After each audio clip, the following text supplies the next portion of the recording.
جناب فاضل او محترم مولوي شجاع الدین خادم صاحب، السلام علیکم ورحمت الله وبرکاتو.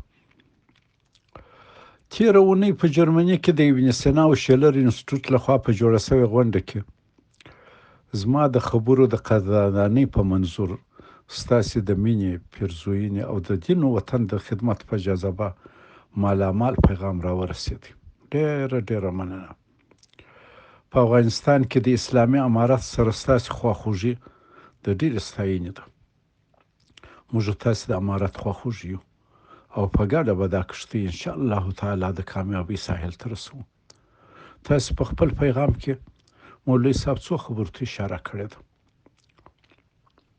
تاسې زما په حق کې فرمایلي دي چې امارت باید زما له علم او تجربو څخه ګټه واخلي او زما د خواخوږۍ مشورې واوري. که وایې اوري ډېر به ښه شي. زما دنده مولوي صاحب مشوره ده. زه مشاور یم او اجرایوي صلاحیت نه لرم. خپله دنده په ایمانداري اجرا کوم. شپه او ورځ د امارت د کامیابۍ او نیکنامۍ په تلاش یم. جناب مولوي صاحب، ټول ژوند مې په تعلیم و تعلم کې او زموږ د کړېدلي ولس په خدمت کې تېر شوی دی. په کلو کې طالب العلم پاتې شوی یم او په دغه سلسله کې دیني مدارسو ته داخل و خارج کې په شمول د الازهر شریف تللی یم. عصري علوم، اقتصاد، زراعت او د اوبو د منابعو انکشاف مې د افغانستان، امریکا او انګلستان په پوهنتونو کې ویلي دي. د عملي کار اوږده تجربه لرم. له کوچني ماموریته تر 2 واره وزارت مې حکومتي دندې ترسره کړي دي. وزیر معارف او بیا وزیر د مهاجرینو وم. کله چې هم د دین او وطن ته د قربانۍ وخت راغلی دی مولوي صاحب، ځان مې نه دی سپمولی. د روسانو سره د جهاد په دوران کې له یو ساده مجاهد نیولې بیا د جهاد تر قیادت مې دنده ترسره کړې ده او په 20 کلن اشغال کې مې هغه څه کړي دي چې ښایي ډېرو تودو سنګرونو نسو کولی. تر نیمې پېړۍ ډېر د خپل دین او ولس په خدمت کې یم. په ټول حیات مې هېواد ته د خیانت فکر نه دی کړی. محترم مولوي صاحب، اوس چې په هېواد کې اساسي قانون نشته او د مشورې قانوني اداره مشخصه نه ده چې د ولس غږ قیادت ته منظم او باقاعده ورسوي، د امارت مشرتابه ته پکار ده چې د ولس څخه د مشورو د راټولولو او هغو ته د عملي جامو ورغوستلو یو میکانیزم جوړ کړي. زموږ خوږ پیغمبر صلی الله علیه وسلم د خدای پاک مبعوث رسول و. وحی پراتلی خو بیا هم په مشوره امر ورته سوی و. وشاورهم فی الامر. په ډیرو ځایو کې د مشورې په نتیجه کې له خپلې رایې مو دغه مبارک تېر سوی دی. پر موږ امتیانو چې وحی نور نسته او بیا خصوصا د افغانستان په اوسنیو سختو شرایطو کې د ولس د اهل خبره سره د امارت د مشرانو مشوره ډیره ضروري او حتی الزامي ده. شورای نظام امارت له تکروي، فرد محوري، استبداد، سیاسي فساد او له سقوطه ساتي. په پراخ ذهن د یوې شورا موجودیت ډیر ضرور دی. تاسو په خپل پیغام کې له روانو حالاتو او په امارت کې له سختګیریو شکایت کړی دی. د نجونو د تعلیم ممانعت مو یو غیر شرعي حکم او د کلیوال منحت ذهن یو نمونه ګڼلې ده. د امارت د مسؤلینو لخوا د عصري علومو یا طبیعي علومو تحصیل بابیزه، مباح او غیر ضروري ګڼل مو په سختو ټکو غندلي دي او په پای کې مو له ډېره تاثره ژړلي دي چې مبادا دا ذهبي فرصت چې اوس میسر دی امارت یې د اسلام د ارشاداتو خلاف د خپل کلیوال منحت ذهن په نتیجه کې په خپله لاس ورکړي. زه ستاسې په ژړا ډېر متاثر شوم او ستاسې سره د دې تشویش شریک ځان بولم. محترم مولوي صاحب، دین راته وایي چې علم پر نر او ښځه فرض دی، خو زموږ منحت کلیوال ذهن دا نه مني. ام المؤمنین عایشه رضی الله عنها معلمه وه او تر 2,500 ډیر حدیث ورڅخه روایت شوي دي. ام المؤمنین ام سلمه رضی الله عنها فقیه عالمه وه. د ام المؤمنین حفصه رضی الله تعالی عنها لیک لوست زده و. پیغمبر صلی الله علیه وسلم شفا بنت عبد الله العدوی استاد ورته مقرر کړی و.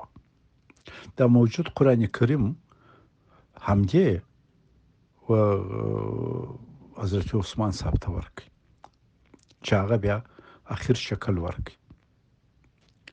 سیده نفیسه بنت حسن د ډیرو لوی علماء استاد و چې په هغو کې امام شافعي او امام احمد بن حنبل رحمهم الله هم شامل و.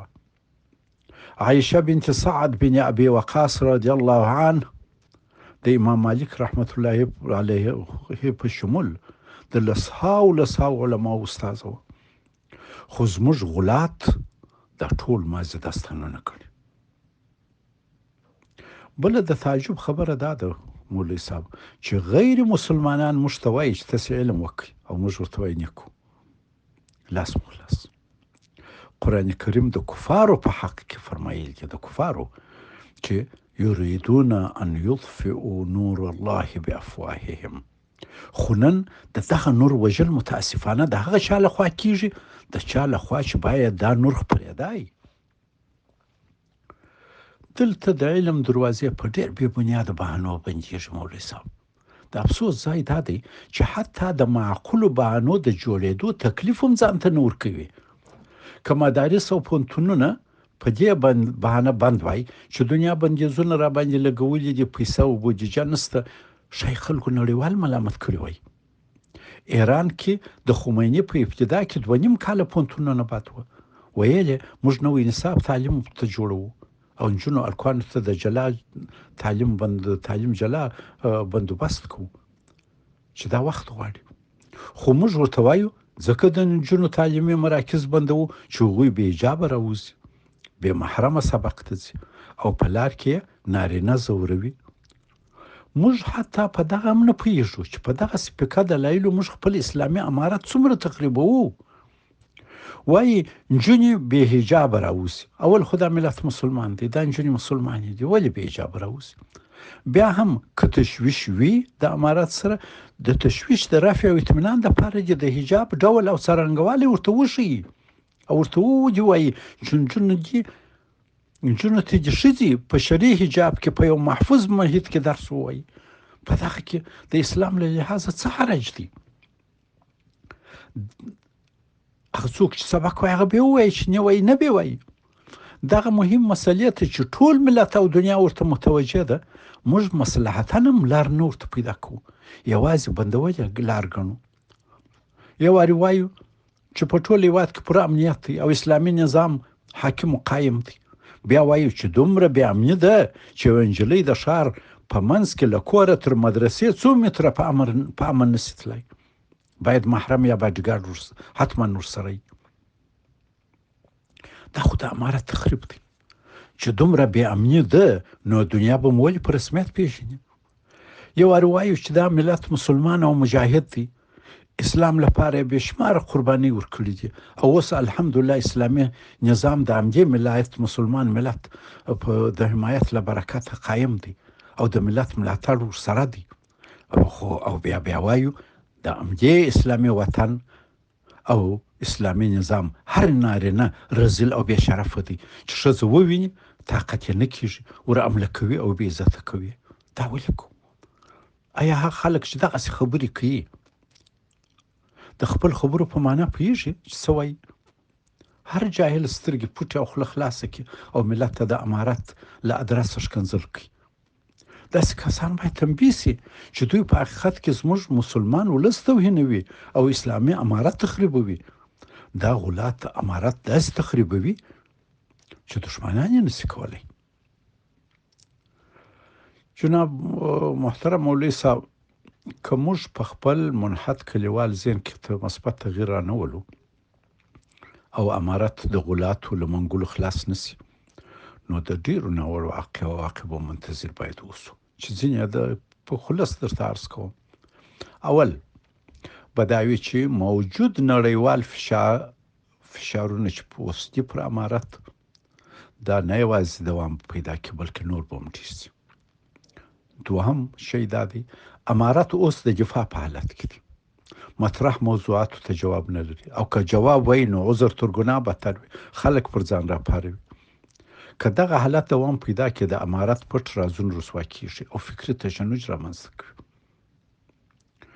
دریم، د دغه حالت په دوام سره به یقینا ولس زموږ څخه ناراض سي.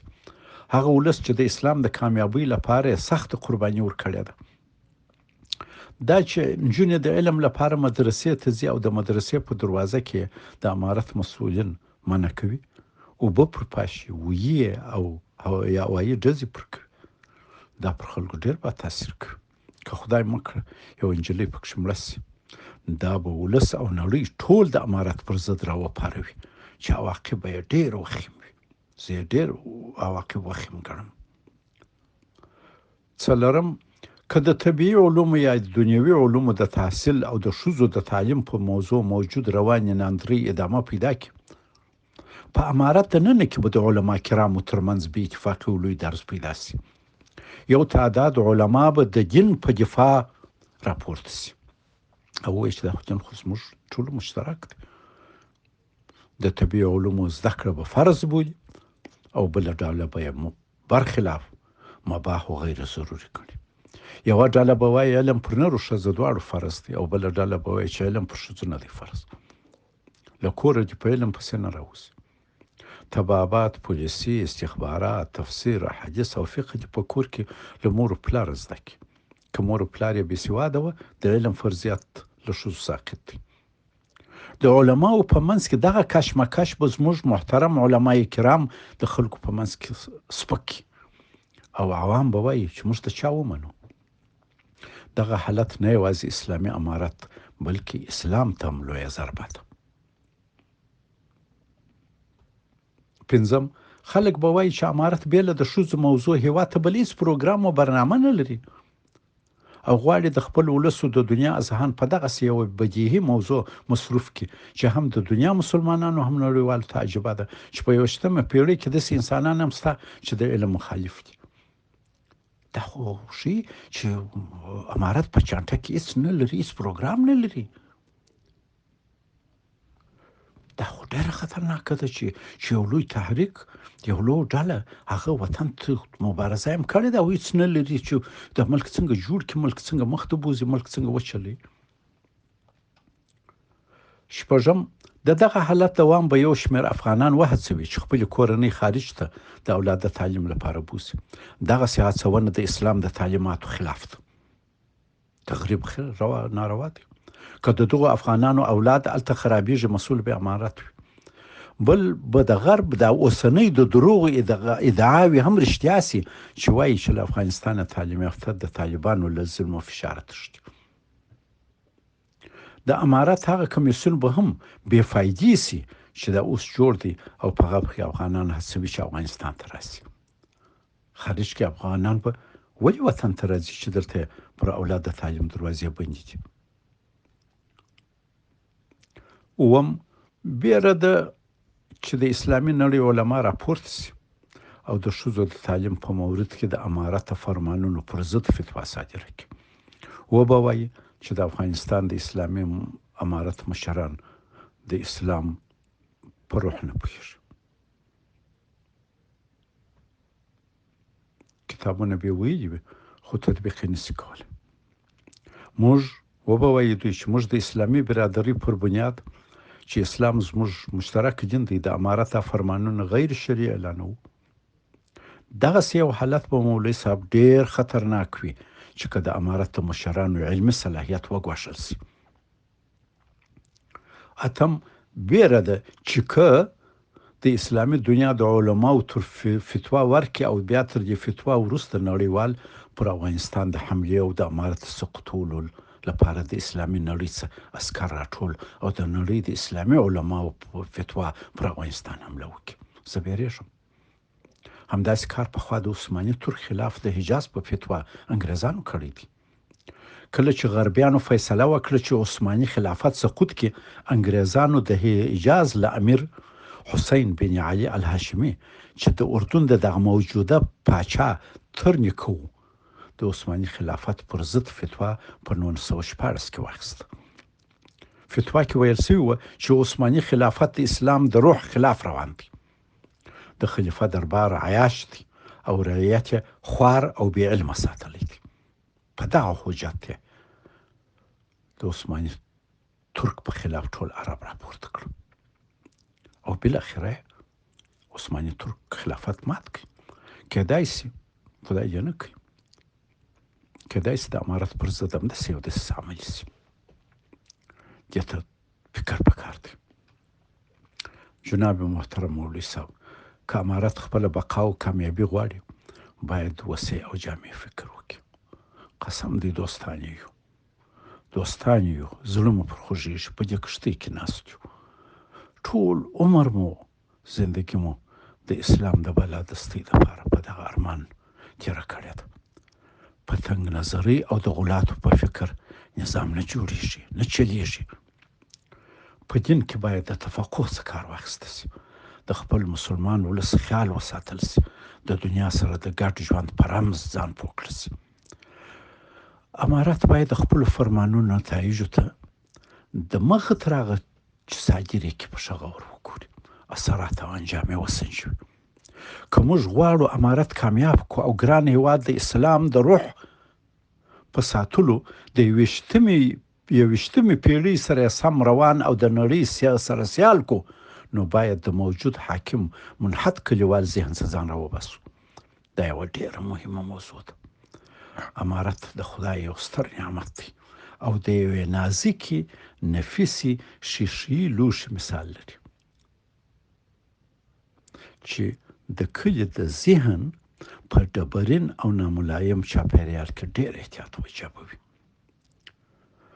نور دې نو پر خدای سپارم. والسلام علیکم ورحمة الله وبرکاته.